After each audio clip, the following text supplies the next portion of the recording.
आज हम डिस्कशन करेंगे व्हाट इज़ अ सॉल्यूशन। आगे हमने देखा था सॉल्यूशन क्या है। तो solution is a homogeneous mixture of two or more substances. यहाँ पे होमोजीनस मिक्सचर इसको कहेंगे कि आपस में सॉल्वेंट के अंदर सॉल्यूट मिक्स हो जाएगा। यानी इसका एग्जाम्पल हम देखेंगे तो वाटर के अंदर शुगर डालेंगे तो शुगर डिज़ोल्व हो जाएगी। तो ये हुआ होमोजीनस मिक्सचर। और जो यहाँ पे नया सब्सटेंस मिला उसको हम कहेंगे सॉल्यूशन। तो हमारे डेली लाइफ के अंदर एग्जाम्पल ऐसे बहुत सारे हैं। एयर भी होमोजीनस मिक्सचर है। यहाँ पे ये सॉल्यूशन 3 टाइप्स में होते हैं, सॉलिड, लिक्विड और गैस।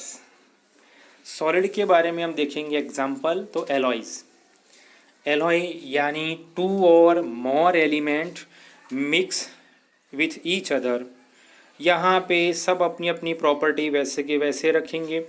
इसका एग्जाम्पल हम देखेंगे ब्रास, यानी अप्रोक्सीमेटली इसके अंदर 30% जिंक और 70% कॉपर होता है। उसके बाद उसका एक और एग्जाम्पल देखेंगे स्टेनलेस स्टील। हमारे किचन के अंदर जो अप्लायंसेस यूज़ होते हैं वो स्टेनलेस स्टील, उसके अंदर कार्बन, आयरन, निकल और क्रोमियम होता है। तो ये सॉल्यूशन जो सॉल्वेंट और सॉल्यूट कंपोनेंट्स से बना हुआ कोई भी सब्सटेंस जिसको हम कहेंगे सॉल्यूशन। और इसके अंदर सीधी सी बात है, सॉल्वेंट की अमाउंट ज़्यादा होगी और सॉल्यूट की अमाउंट कम होगी।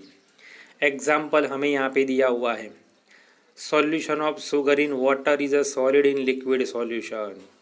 शुगर सॉलिड है, वाटर लिक्विड है। फिर आयोडीन, अल्कोहल के अंदर जो जिसके हम कहेंगे जिसको टिंचर ऑफ आयोडीन। और इसका इस्तेमाल, ये टिंचर ऑफ आयोडीन का इस्तेमाल जब हमें कोई इंजरी होती है तो इससे पहले, दवाई लगाने से पहले जो हम साफ़ करते हैं घाव को, उसके ऊपर जो लगाया जाता है उसको हम कहेंगे टिंचर। ये टिंचर आयोडीन का इस्तेमाल होता है लगाने के लिए। तो ये भी यहाँ पे आयोडीन सॉलिड और इसके अंदर ये लिक्विड का mixture. Aerated drinks soda water हैं, लिक्विड और गैस का solution. Air is a mixture of various gas बराबर ना। ऑक्सीजन 21%, नाइट्रोजन 78%, ऐसे कई सारे गैसेस भी है यहाँ पे जो मिक्सचर के फॉर्म में हमें मिलते हैं। इसकी properties of solution. First, a solution is a homogeneous mixture, यानी कोई भी चीज़ दूसरे चीज़ के अंदर सॉल्यूट हो जाएगी वो होमोजीनस मिक्सचर है। Particles of solution are smaller than 1 nanometer in diameter, so they can not be seen by naked eyes. अब ये नैनोमीटर क्या है? तो नैनोमीटर एक यूनिट है मेज़रमेंट का। 1 मीटर के अंदर 10⁹ नैनोमीटर आता है। देखो, मीटर के बाद सेंटीमीटर, उससे छोटा मिलीमीटर, उससे भी छोटा माइक्रोमीटर और उससे छोटा आएगा नैनोमीटर। 1 मीटर के अंदर 100 सेंटीमीटर, 1 सेंटीमीटर में 10 मिलीमीटर, 1 मिलीमीटर में 1000 माइक्रोमीटर, 1 माइक्रोमीटर में 1000 नैनोमीटर। ऐसे होके 1 मीटर इज इक्वल टू 1 के पीछे 9 जीरो हो जाएंगे, उतना नैनोमीटर होगा। इतना छोटा हम उसको नेकेड आई से देख सकते नहीं है। इसीलिए पानी के अंदर हमें पानी के भी मॉलिक्यूल्स नहीं दिखते और उसके अंदर जो शुगर है डिज़ोल्व हुई वो भी दिखती नहीं है।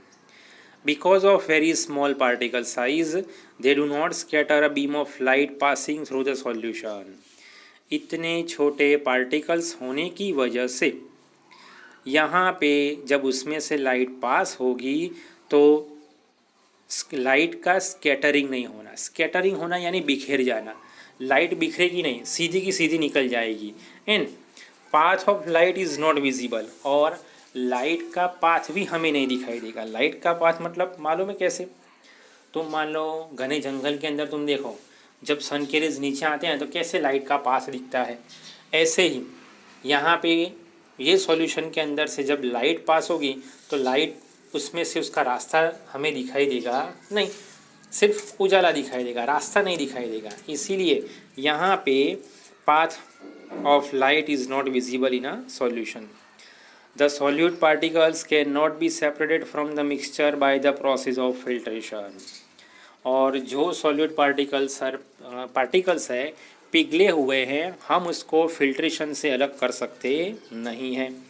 The solute particles do not settle down when left undisturb, that is a solution is stable.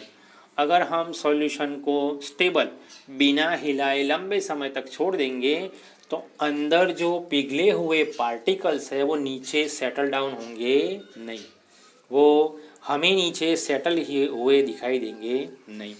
तो यहाँ पे लेफ्ट अनडिस्टर्ब जब छोड़ देंगे और इसकी वजह से सॉल्यूशन इज स्टेबल, और सॉल्यूशन जो है वो स्टेबल हो जाएगा, बराबर। तो फिल्ट्रेशन प्रोसेस से हम इसको अलग कर सकते नहीं है।